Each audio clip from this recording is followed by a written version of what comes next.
మా మిత్రుడు అవంతి శ్రీనివాస్ గారు ఉమ్, నాకన్నా ముందు వైసీపీలో చేశాడు. ఉమ్. ఆయన ఎక్కడి నుంచి వచ్చాడు?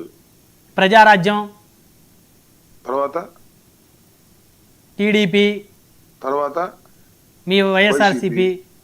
మళ్ళీ ఇప్పుడు వెళ్తాడేమో నాకు తెలియదు. నేను వెళ్ళలేని అనుకుంటున్నాను. వెళ్తే వెళ్ళొచ్చు, ఏముంది. ఉమ్. మళ్ళా వస్తాడు వైసీపీలోకి, అధికారం వస్తుంది అనుకుంటే.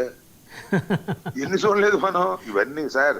ఉమ్, అధికారంలో లేనప్పుడు పార్టీని వదిలి అధికారంలో ఉన్న పార్టీకి చేరటం అనేది ఒక పెద్ద రాజకీయ తప్పిదం. ఉమ్, అలా ఎవడైనా చేస్తే ఉమ్, వాళ్లకు భవిష్యత్తులో రాజకీయాల్లో గుర్తింపు లేకుండా పోతుంది. ఉమ్, అండర్లైన్ ది పాయింట్. ఉమ్, ఇది వాస్తవం. ఉమ్, ఇవాళ వెలుగు వెలగొచ్చు.